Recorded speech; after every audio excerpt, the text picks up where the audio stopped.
करवा चौथ व्रत कथा। श्री गणेशाय नमः। एक साहूकार के 7 लड़के और एक लड़की थी। एक बार कार्तिक मास की कृष्ण पक्ष की चतुर्थी तिथि को सेठानी सहित उनकी 7 बहुएं और उसकी बेटी ने भी करवा चौथ का व्रत रखा। रात्रि के समय जब साहूकार के सभी लड़के भोजन करने बैठे तो उन्होंने अपनी बहन से भी भोजन करने के लिए कहा, पर इस पर बहन ने कहा, भाई अभी चांद नहीं निकला है, चांद के निकलने पर उसे अर्घ देकर ही मैं आज भोजन करूंगी। बीच बीच में सब हुंकार भरते रहिएगा। साहूकार के बेटे अपनी बहन से बहुत प्रेम करते थे।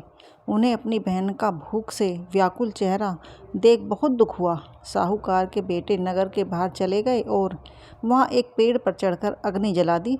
घर वापस आकर उन्होंने अपनी बहन से कहा, देखो बहन, चांद निकल आया है, अब तुम उन्हें अर्घ देकर भोजन ग्रहण करो।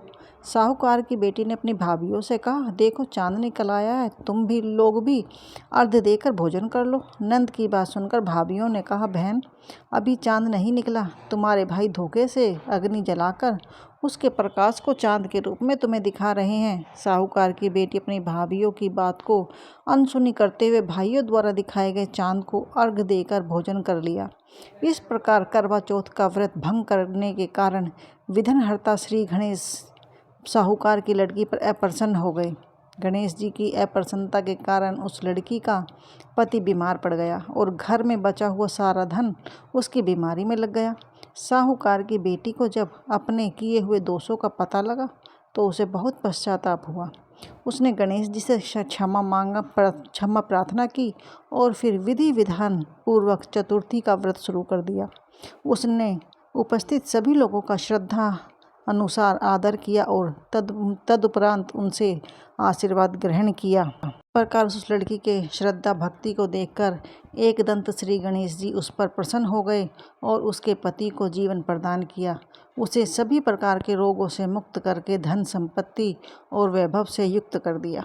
हे गणेश जी महाराज, जैसा उसके साथ पहले हुआ किसी के साथ ना करना और जैसा उसके साथ बाद में हुआ ऐसा सबके साथ करना। बोलिए करवा चौथ माता की जय। कहने वाले की, सुनने वाले की और हुंकार भरने वाले की सभी की मनोकामना पूरी करना। करवा चौथ के बाद एक कहानी गणेश जी की भी होती है, क्योंकि एक कहानी नहीं बोलते, 2 कहानी कहते हैं, इसलिए मैं आपको एक गणेश जी की कहानी भी सुनाती हूँ। एक बुढ़िया माई थी, मिट्टी के गणेश जी की पूजा करती थी, रोज़ बनाए रोज़ गल जाए। एक सेठ का मकान बन रहा था, वह बोली, पत्थर का गणेश बना दो। मिस्त्री बोले, जितने हम तेरे पत्थर के गणेश गढ़ेंगे उतने में अपनी दीवार ना चिनेंगे। बुढ़िया बोली, राम करे तुम्हारी दीवार टेढ़ी हो जाए। अब उनकी दीवार टेढ़ी हो गई। वे चिने और ढा दें, फिर चिने फिर ढा दें। इस तरह करते करते शाम हो गई। शाम को सेठ आया। उसने कहा, आज कुछ काम किया? वो कहने लगे कि एक बुढ़िया आई थी, वो कह रही थी मेरा पत्थर का गणेश गढ़ दो। हमने नहीं गढ़ा तो उसने कहा तुम्हारी दीवार टेढ़ी हो जाए। तब से दीवार सीधी नहीं बन रही है, बनाते हैं और ढा देते हैं, इसलिए आज सुबह से एक दीवार भी नहीं बनी है। सेठ ने बुढ़िया माई को बुलाया।